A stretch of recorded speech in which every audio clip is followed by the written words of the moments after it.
प्रिय विद्यार्थियों, मैं सुबुद्धि सिंह कसाना, सहायक आचार्य राजनीति विज्ञान। आज हमारे अध्ययन का विषय जापान का संविधान, जापान के संविधान की विशेषताएं, किस तरह से जापान के संविधान का निर्माण हुआ। सन 1945 ईस्वी में जापान के प्रसिद्ध नगर हिरोशिमा तथा नागासाकी पर अमेरिका द्वारा गिराए गए अणु बम के परिणाम स्वरूप 14 अगस्त 1945 को जापान ने आत्मसमर्पण कर दिया। जापान पर मित्र राष्ट्रों का संयुक्त नियंत्रण स्थापित हो गया। उन्होंने जनरल मैक आर्थर को जापान में अपना सर्वोच्च सेनापति नियुक्त किया। जनरल मैक आर्थर ने अपने जापान के लिए एक नया संविधान तैयार कराया, जो 26 जुलाई 1945 ईस्वी को मित्र राष्ट्रों की सर्वोच्च कमान की ओर से की गई पोस्टडम घोषणा पर आधारित था।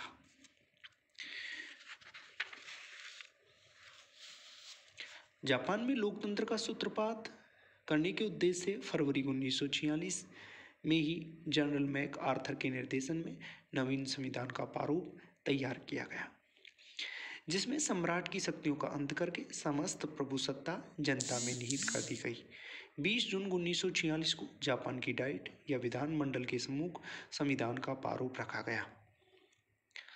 7 अक्टूबर 1946 को डाइट के द्वारा इसका अनुमोदन कर दिया गया और 3 नवंबर 1946 को सम्राट हिरोहितो ने उसे अपनी स्वीकृति दे दी।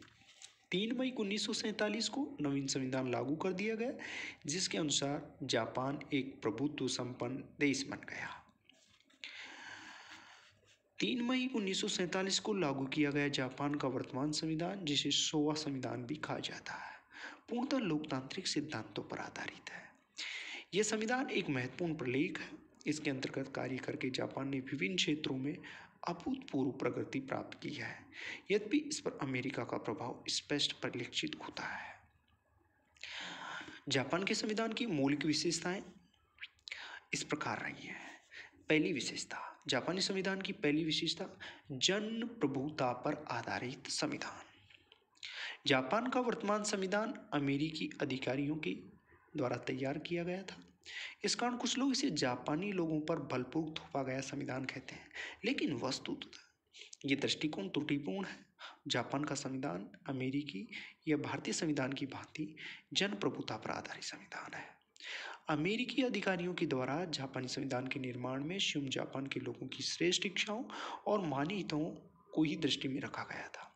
इसके अतिरिक्त जनता द्वारा निर्वाचित डाइट ने इस संविधान को पुष्टि प्रदान की है और इस कारण यह जनता द्वारा निर्मित संविधान के समान ही हो गया।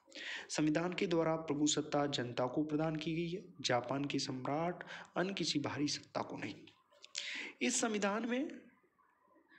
संविधान की प्रस्तावना में कहा गया कि हम जापान के नागरिक राष्ट्रीय डाइट में निर्वाचित अपने प्रतिनिधियों के द्वारा कार्य करते हुए ये घोषणा करते हैं कि प्रभुसत्ता शक्ति जनता के हाथों में है और हम इस संविधान को स्थापित करते हैं। सरकार जनता की पवित्र अमानत है और इसकी सत्ता जनता से प्राप्त की गई है, जिसकी शक्तियां जनता के प्रतिनिधियों द्वारा प्रयोग की जाती है और जिसके लाभ जनता भोगती है। ऐसा जापान के संविधान की प्रस्तावना में उल्लेख है। जापानी संविधान की दूसरी विशेषता, यह लिखित और अपेक्षाकृत संक्षिप्त संविधान है। संयुक्त राज्य अमेरिका, फ्रांस, भारत और अन्य देशों के समान ही जापान का संविधान एक लिखित प्रलेख के रूप में है, जिसमें 11 अध्याय और 103 अनुच्छेद है।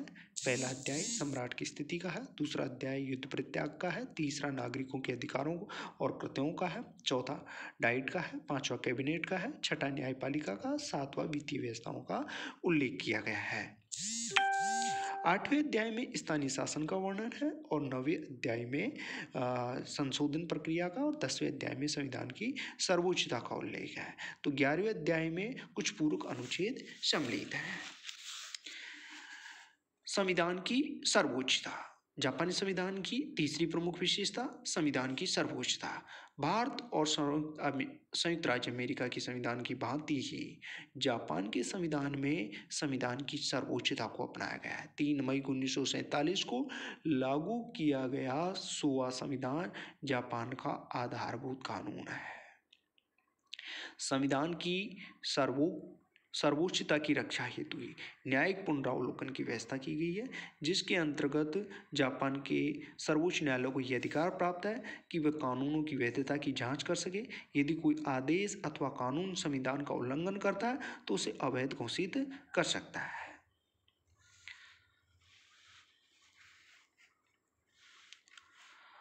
कठोर संविधान।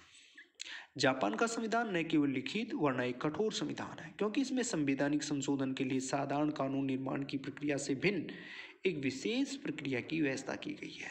संविधान में संशोधन की प्रक्रिया का उल्लेख 96 में किया गया है। अनुच्छेद 96 में किया गया है। संशोधन प्रक्रिया के 2 चरण हैं: संशोधन की प्रस्तावना और उसकी पुष्टि। संविधान में संशोधन संबंधी किसी भी प्रस्ताव को प्रस्तावित की जाने की प्रक्रिया वही है। डाइट के दोनों सदनों के 2/3 से अधिक सदस्यों के द्वारा इसे स्वीकृत किया जाना चाहिए। डाइट में प्रस्तावित इस प्रस्ताव की पुष्टि लोक निर्णय के अंतर्गत जनता द्वारा की जानी चाहिए। यदि उस प्रस्ताव को एक विशिष्ट लोक निर्णय या निर्वाचन में कुल मतदान करने वाले मतदाताओं के बहुमत का समर्थन प्राप्त हो जाए तो ये समझा जाएगा कि जनता द्वारा संशोधन प्रस्ताव की पुष्टि कर दी गई है। ऐसी स्थिति में सम्राट को तुरंत जनता के नाम से घोषणा कर देनी होगी कि अमुक संशोधन संविधान का अभिन्न भाग बन गया है। इस प्रकार संविधान में संशोधन की पद्धति पर्याप्त कठोर है।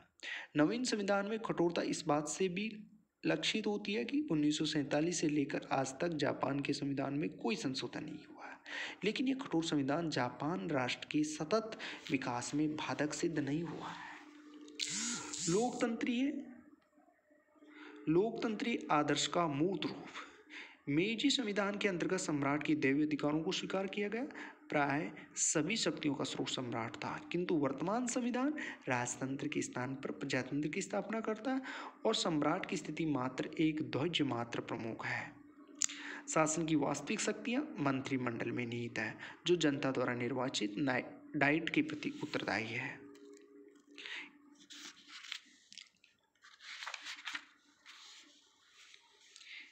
सम्राट के पद को बनाए रखते हुए भी जापान का संविधान लोकतंत्री आदर्शों का मूर्त रूप है।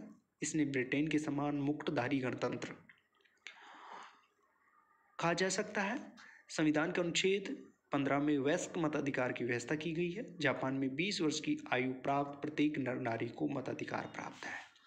मौलिक अधिकार और कर्तव्यों का संविधान में उल्लेख जापानी संविधान की बहुत अच्छी विशेषता है। जापान के संविधान के 3रे अध्याय में अनुच्छेद 10 से लेकर अनुच्छेद 40 तक नागरिकों के मौलिक अधिकार और कर्तव्यों का विस्तृत वर्णन किया है। अमेरिकी राजनीतिज्ञों के द्वारा निर्मित होने के कारण संविधान में मौलिक अधिकारों का उल्लेख स्वाभाविक था।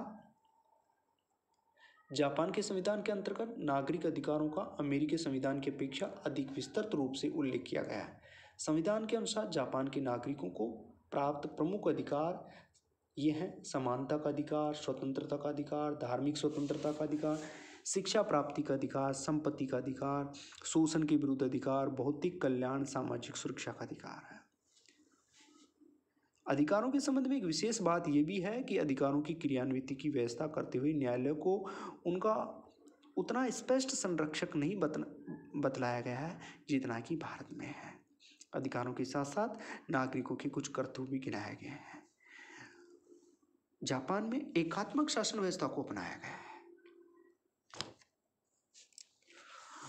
मेजी संविधान की भांति जापान के वर्तमान संविधान द्वारा भी जापान में एकात्मक शासन की स्थापना की है। ग्रेट ब्रिटेन तथा फ्रांस की भांति जापान का संविधान शासन की समस्त शक्तियां केंद्रीय सरकार को सौंप देता है। केंद्रीय सरकार प्रशासनिक सुविधा और कुशलता की दृष्टि से कुछ शक्तियां इकाइयों को दे सकती हैं, लेकिन इन इकाइयों की शक्तियों का अस्तित्व केंद्र सरकार की इच्छा पर निर्भर करता है। जापान में संसदीय शासन व्यवस्था की स्थापना। अमेरिकी राजनीतिज्ञों के द्वारा जापान में अमेरिका के समान अध्यक्षात्मक शासन व्यवस्था की स्थापना नहीं, वरना ब्रिटेन के समान संसदीय शासन व्यवस्था की स्थापना की गई है और जापान के अंतर्गत संसदीय शासन व्यवस्था की सभी लक्षण विद्यमान है। जापान का सम्राट ब्रिटिश सम्राट की भांति कार्यपालिका का नाम मात्र का प्रधान है। वास्तविक शक्तियां मंत्रिमंडल में निहित है, जिसे डाइट के द्वारा नियुक्त किया जाता है प्रधानमंत्री के लिए डाइट का सदस्य होना अनिवार्य है। संविधान के अनुच्छेद 68 में कहा गया है कि अन्य मंत्री प्रधानमंत्री की सलाह से नियुक्त किए जाएंगे और प्रधानमंत्री उन्हें हटा भी सकता है। इसी अनुच्छेद के अनुसार अधिकतर मंत्री डाइट में से ही लिए जाएंगे। संसदीय व्यवस्था के संबंध में संविधान का सबसे महत्वपूर्ण अनुच्छेद 66 है। मंत्रिमंडल सामूहिक रूप से डाइट के प्रति उत्तरदायी होगा। धर्मनिरपेक्ष राज्य 1947 के सोवा संविधान के पूर्व जापान एक धर्माचार्य राज्य रहा था। जापान में शिंटो धर्म को राज्य धर्म के रूप में मान्यता प्राप्त थी। शासन की ओर से शिंटो धर्म को पूर्ण प्रोत्साहन दिया जाता था। प्रशासन के सर्वोच्च अधिकारी सम्राट को ही धर्म का अध्यक्ष माना जाता था। किंतु नवीन संविधान के द्वारा जापान में भारत की भांति एक धर्मनिरपेक्ष राज्य को अपनाया गया है। अब सरकार की दृष्टि में सभी धर्म समान है। जापान राज्य तथा सरकार का अपना कोई विशेष धर्म नहीं है। सभी नागरिकों को अपनी इच्छा अनुसार धर्म का पालन, प्रचार और प्रसार की स्वतंत्रता प्राप्त है। अगली संविधान की विशेषता जापान के संविधान की न्यायपालिका की स्वतंत्रता और न्यायिक पुनरावलोकन की व्यवस्था। संयुक्त राज्य अमेरिका के संविधान का अनुकरण करते हुए जापान में स्वतंत्र, निष्पक्ष और सर्वोच्च न्यायपालिका को अपनाया गया। न्यायपालिका का शासन एक स्वतंत्र अंग है और उस पर व्यवस्थापिका या कार्यपालिका का नियंत्रण नहीं है। जापानी संविधान के अनुच्छेद 76 में कहा गया है कि न्यायाधीश अपने कृत्यों का पालन करने में बिल्कुल स्वतंत्र होंगे और केवल उस संविधान तथा कानून का ही पालन करेंगे। जापानी न्यायपालिका की एक अन्य विशेषता है कि न्यायाधीशों की नियुक्ति मंत्रिमंडल करता है, किंतु इन नियुक्तियों की पुष्टि लोक निर्णय के अंतर्गत जनता के द्वारा की जानी आवश्यक है। इस व्यवस्था के समर्थक ऐसा मानते हैं कि इससे न्यायाधीशों जन इच्छा के प्रतीक बन जाते हैं। जापानी संविधान की एक और अनोखी विशेषता युद्ध का परित्याग। 1947 के संविधान की सर्वाधिक मौलिक और महत्वपूर्ण विशेषता यह है कि इसके अंतर्गत राष्ट्रीय नीति के रूप में युद्ध को त्यागने की घोषणा की गई है, क्योंकि जापान स्वयं युद्ध के दुष्परिणामों को देख चुका था। जापानी संविधान की एक और विशेषता दोहरी प्रणाली का अंत और नागरिक शासन की सर्वोच्चता। युद्ध के परित्याग को व्यवहारिक रूप प्रदान करते हुए सैनिक तत्वों को नियंत्रित रखना आवश्यक था। अतः नवीन संविधान के अंतर्गत मेजी संविधान की दोहरी प्रणाली का अंत कर दिया गया। मेजी संविधान की दोहरी प्रणाली के अंतर्गत सम्राट सैनिक मामलों में सर्वोच्च युद्ध परिषद से और असैनिक मामलों में मंत्रिपरिषद से परामर्श किया करते थे। इस व्यवस्था के अंतर्गत 1930 के बाद सैनिक तत्व बहुत अधिक शक्तिशाली हो गए।